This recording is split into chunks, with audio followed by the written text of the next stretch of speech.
I was probably pretty against therapy, but maybe more against the idea of like willingness to change and try to become somebody, more than myself. And I think that's what therapy's kind of like helped me with, Mm. is like, it's just kind of broken down just some barriers for me that yeah, it's just been really helpful. It's like I think I'm like 8 months into it now, something like that. And yeah, had a session yesterday. It was awesome. What do you think it's been? I mean, can you? I'm not trying to ask about your private life or whatever, but Sure. still connected to all this shit that we've been talking about, like what it means to be an artist, what it means to be devoted to positive things in life and creativity and different things. Maybe, maybe we can just start with, um, maybe going a little deeper on what you just said, like the reservation about it, and not really wanting to go into that space where you're like analyzing yourself necessarily from that angle. What do you think made you not want to?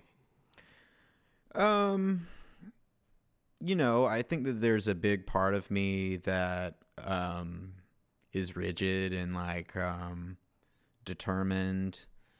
And that goes all the way back to, like when you're like a kid, like you're, 12, 13, 14.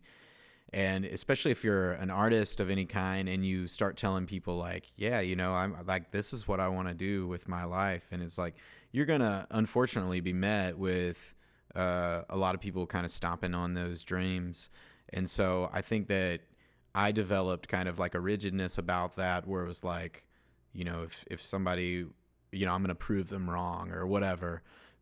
And so I think that I was like, that was probably like the part of me that was like really against therapy, because I was kind of like, well, I don't need the help, like I've never had the help. I can do this myself. I'm like, I'll put in the work. And, therapy is really cool because like it's not anything what I had thought that it was. It's more, it's more of just a mirror.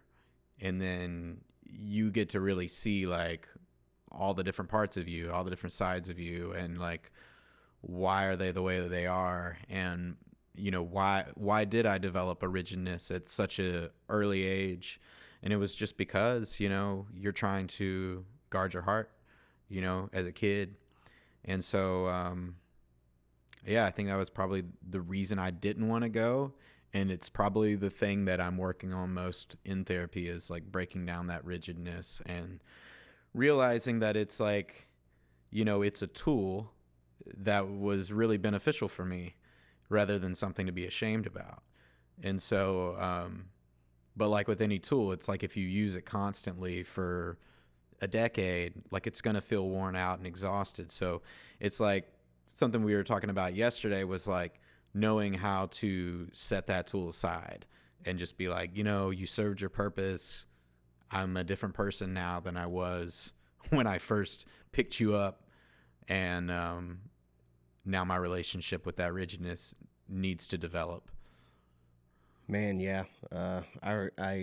I reached a point in my experience with therapy where that was a similar exercise to what I was doing. At least that part where you have to communicate with your thing, with whatever it is that is like got you gripped, and trying to convince it to let you be free. Yeah. And man, that's a great place to be, though, even though it can be really painful and really challenging. It's super hard, man. It's super hard to put that tool down because it has served you or me so well in a way that like it definitely made me keep going in times where had I not had that tool, I wouldn't have been, as focused.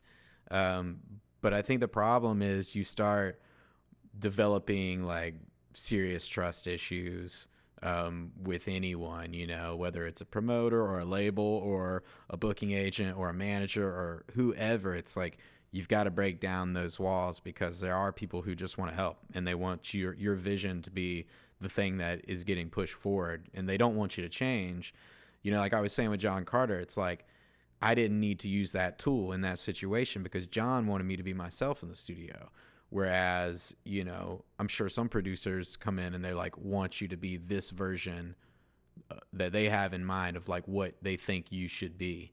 And in that moment, that's when that tool, I use it big time, because I'm like, no, I'm going to be myself, because, I got into this because I wanted to fully be myself. And I knew that I couldn't do that working at a pizza joint. Like I just knew that that was like a block. It was a barrier for me. And so I had to get rid of that. And also, I think over time you start learning, self-worth, and you surround yourself with people who will support you in that. And if they don't support you in that, unfortunately, some of those friendships or drinking buddies or whatever, it's like they start to fall by the wayside. And then that's painful. That's a painful process. And I've went through it with several people. But I think that, at the end of the day, it's your life and it's your goals, and you know what would serve you best. And so, surrounding yourself with people who are supportive of that, but who will also call you on something, like, I mean, it's a perfect example. Like my wife, like she's going to tell me when I'm like messing up, like she's going to tell me, like, hey, you got to like focus, you got to do this different or whatever. And it's like, I trust her, and I trust that she wants what's best. And so I got to seriously look at that and look at that opinion and say like, hey, there's some truth to this. And like, I need to change. And so, I think it's just surrounding yourself with people that you trust. Yeah, man. What a dark thing about the music world and stuff is sometimes when I first got into therapy, one of my biggest fears was that if I became healthier, I would be less creative, or that I would be less motivated to be creative. And I think I believed that like all these horrible feelings that I would have sometimes, and all these like horrible thoughts about myself or whatever that I can have, that like motivated me to create something beautiful and like share it with people and try to do something significant with myself. And I was horrified at the idea that if I got healthy, I could lose that. I heard Jim Carrey talk about that too in that Jim and Andy movie. Yeah. And he's like, it can be. I don't think I think of it as an industry problem, like that the industry wants you to be sick, like there's some kind of bad conspiracy there. But I think it's in art, man. I think like people also look at other artists and they kind of say there's a certain group of people who look at like sad art, really challenging art, really like gritty art, and they see what they want to see, which is that same problem, I think, in them in a lot of ways. Problems with sobriety, problems with like addiction and stuff, problems with like my life is pointless and shit like that. Right. And then there's also those other people that they gravitate more toward art that is just super positive and stuff. Did you did any of those thoughts about like, because you do make art that's pretty, you make songs that are pretty from an emotionally challenged place, and you also have had your experiences with getting sober and like getting healthier. Was that part of was that same fear that I had? Did that enter into your mind when you were going into it? Yeah, for sure. I mean, especially with quitting drinking for me was like, I mean, what we're really talking about though is like a shift in identity, and I think that was a big part of when I quit drinking. I think the hardest part was like, that was such a big part of my identity, like I just hung out in bars, till last call, like that was like such a huge part of my life. And then to take that away, and then, realizing like, oh man, that was just like, that wasn't even really a part of my like actual self, that wasn't, and so it's like, you're trying to like relearn like who you are without that thing. And I think, that was a real painful process for me, because that is when I lost a lot of like friends. And so I probably viewed therapy as a similar thing, which was like, if I go do this, it's going to change the makeup of what I consider my identity. And so, yeah, it's a huge process, and you have to be willing to like go where it takes you, and you kind of have to like, submit to it. It's like you're kind of like laying yourself out and like just being like, all right, like what am I now? What am I now without, what am I now without drinking? Or like what am I now with therapy? And like, how do people view that? And will they like me? Will they like this new version of me? Will they accept this new version of me? And I think that like that's like a terrible thought process, because I think anybody who um cares about you whatsoever, they're gonna like support you in whatever kind of identity you take. They have to just be. It's not up to them. Yeah.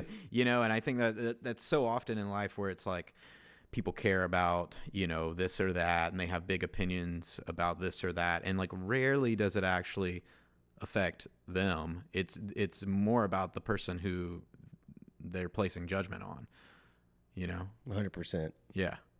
So it's interesting. Yeah, that is a brutal truth in life, is that like sometimes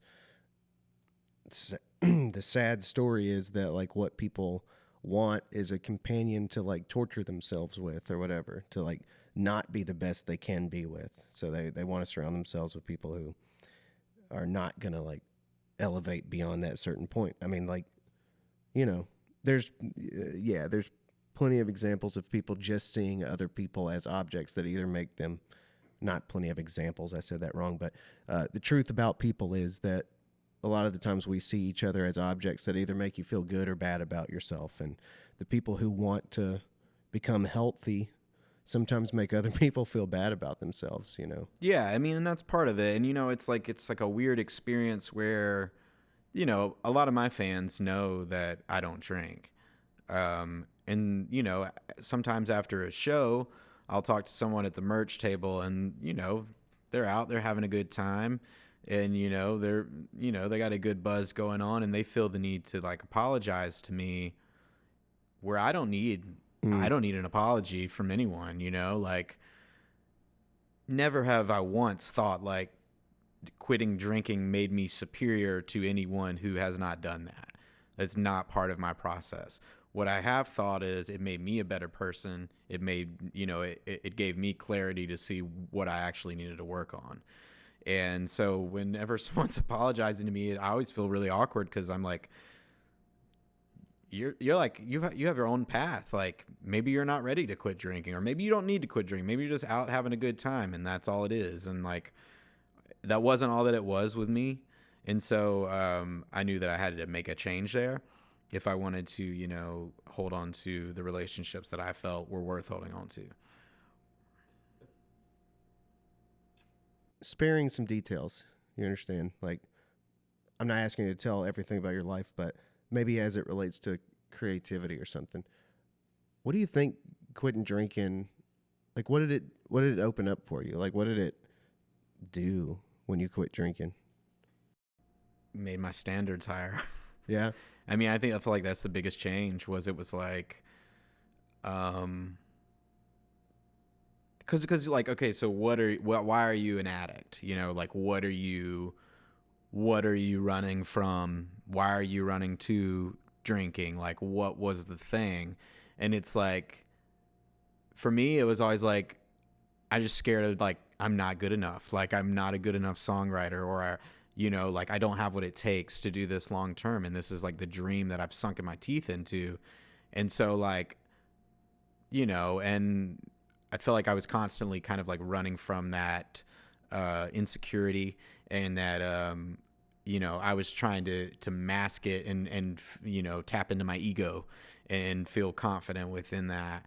And I just don't know that works long term. I think it's like a Band-Aid you can put on it.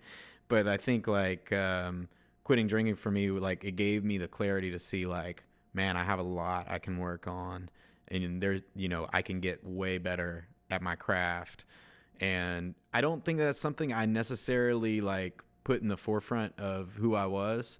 I think that I just kind of was like, I have a natural knack for writing songs. It comes really easy at the time, you know. But sometimes I wonder if it came that easy because my standards weren't high enough. And because songwriting now is a lot harder for me.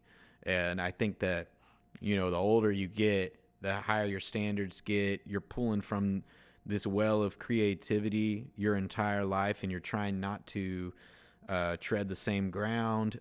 All of those things, I think, as time goes on, it just makes songs, for me, they're harder to come by.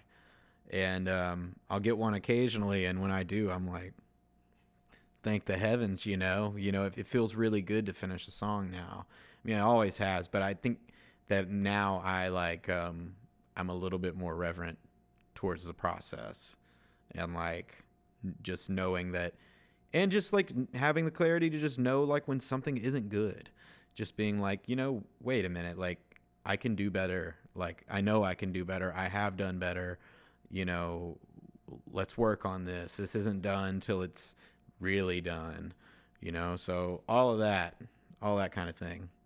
That is a very cool shift and makes some sense. I mean, I had read about like when Tom Waits got sober, and it was a similar thing. And he just reached a new level of what his creative objectives were and what his creative identity was throughout that process. From what I understand, that was like a pivotal moment when he became like the Tom Waits that we maybe know more of now.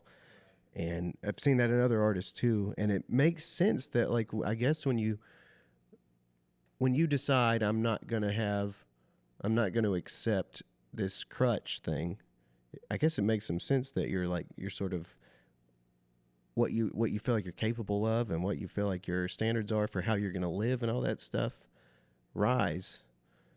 And I noticed recently when you were like telling me about a song that you had adapted more recently, the words that you had adapted seemed like they had a purpose behind them, that like you didn't identify with the way you used to see yourself anymore, like this sadness, this patheticness, I think that's the word you used, that you just didn't identify with looking at yourself that way anymore. Yeah, but I mean, I just don't think it's true. It's like when I view like what I've gone through and the whole journey. Like if I can step back and really view it, it's like it's not this pathetic thing. It's like this very driven, the need to improve, the need to learn. To me, and it feels like something that just goes on forever. Like there's no end to learning. There's no end to improving. It's just like. And, I think that, I just feel like the standards are just constantly being raised, and it's painful, but it's like, it's also pushing me to become a better writer, or at the very least, a more vulnerable, a more raw writer, a more connected, just all those things that you're striving for. I just feel like they're becoming more clear. Yeah. I love that, man. I think it's inspiring, honestly. I've like, cause I'm not I don't have a problem in my life where I notice that alcohol has an effect on me, but sometimes has an addictive necessarily, that I have an addictive relationship with it. But I am intrigued by people who seem to gain so much from sobriety itself. And you hear more and more people talking about this, about the fact that we're just kind of waking up to the brute notion that alcohol is just poison for us and that it's not necessary for our well-being by any stretch of the imagination. Yeah, I mean, it's part of like the fabric of the world, right?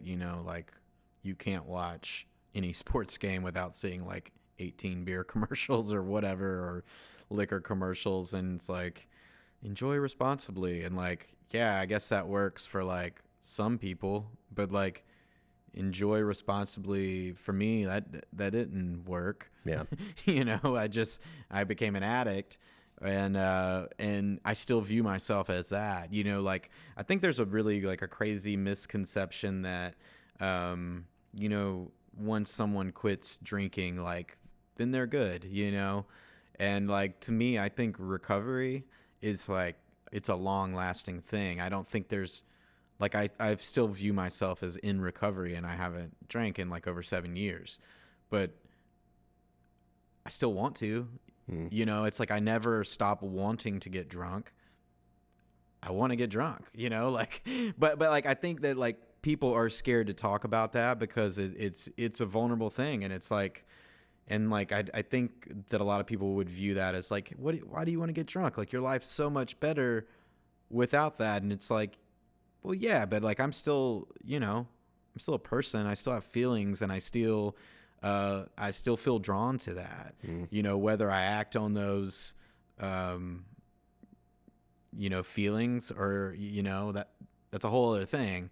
But like I think it's okay to still say like, you know, like, yeah, I had a lot of fun getting drunk. Like it was a lot of fun, and it was also pretty miserable, and you know, and it cost me a lot too. So um but I wouldn't take any of it back, you Yeah. know, like I wouldn't change anything, because I feel like everything kind of leads you to the next thing. And you know, I think had I not taken it as far as I took it, then I wouldn't be where I'm at now, the other way. Mm-hmm. And so, yeah, I think recovery is just like a lifelong process. And I think the sooner that the general public can just get that through their head and just be cool with it and like be normal about it, I think the better. I think there's just such a stigma still around like, oh, you know, it's like what people apologizing to me at the merch table. It's like, man, don't apologize to me. Like I'm doing my thing. I hope you're doing your thing, and I hope that you can figure out what's best for you.